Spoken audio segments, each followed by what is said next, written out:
आ जाए, इनको हम कहेंगे एंडो कैपिलरी प्रोलिफरेशन। तो प्रोलिफरेशंस में टू टाइप्स आपको याद करने हैं।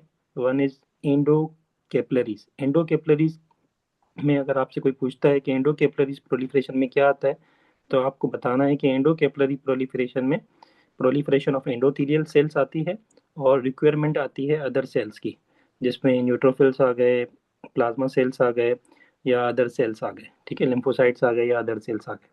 तो इसको हम कहेंगे एंडो कैपिलरी प्रोलिफरेशन। बाकी जो भी सेल्स हैं, for example mesangial sales proliferate होते हैं, जिसको हम कहते हैं मेसेंजियल हाइपरसेल्युलरिटी।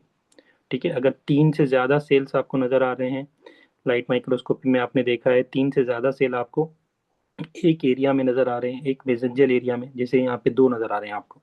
अगर तीन से ज़्यादा मतलब चार, तीन से ज़्यादा अगर आपको सेल नज़र आते हैं तो उसको हम कहते हैं मेसेंजियल प्रोलिफरेशन। उसको हम कहते हैं एक्स्ट्रा कैपिलरी, क्योंकि ये कैपिलरी से बाहर है।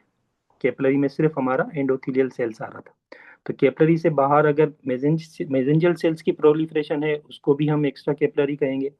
ये ये पोडोसाइट्स हैं हमारे, अगर इनकी प्रोलिफरेशन होती है तो उसको भी हम एक्स्ट्रा कैपिलरी कहेंगे।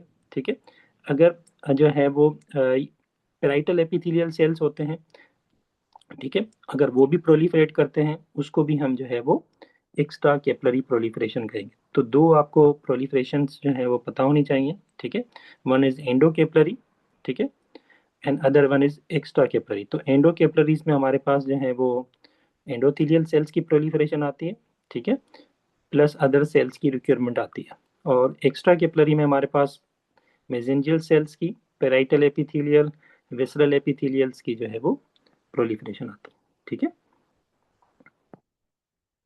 तो कुछ जो है वो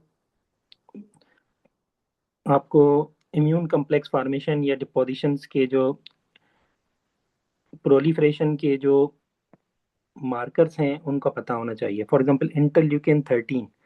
तो इंटरल्यूकिन 13 अगर फॉर एग्जांपल कोई पेशेंट है मिनिमल चेन डिजीज का और उसको दोबारा प्रोटीन यूरिया हो रहा है, एंड आपने इंटरल्यूकिन 13 की मिकदार जो है वो क्वांटिटी चेक की और आपको ये रेज मिलती है, तो आप जो है वो कंसीडर कर सकते हैं कि इसको रिलैप्स हुआ है मिनिमल चेन डिजीज का। तो लाइक दैट टीजीएफ बीटा, तो आप सबको पता है कि इसका जो रोल है वो क्रोनिसिटी में रोल है, एक्स्ट्रा सेल्यूलर मैट्रिक्स की डिपोजिशन में इसका रोल है। लाइक दैट जो प्रोलिफरेटिव जीन्स होते हैं, जैसे फॉर एग्जांपल पीआईजीएन हुआ हमारा, तो इसमें इंटरल्यूकिन 6 का रोल है। ठीक है, तो ये डिफरेंट जो है मीडिएटर्स हैं। कम से कम आपको इंटरल्यूकिन जो है वो 13 का जो है आपको पता होना चाहिए, याद होना चाहिए। ठीक है, तो अगर हम डिपोजिशन की बात करें, भाई एक्स्ट्रा कैपिलरी प्रोलिफरेशन हो या एंडो कैपिलरी प्रोलिफरेशन हो, मगर कुछ जो डिजीज हैं उनमें हमें डिपोजिशन जो है वो सब एपिथेलियल मिलती है।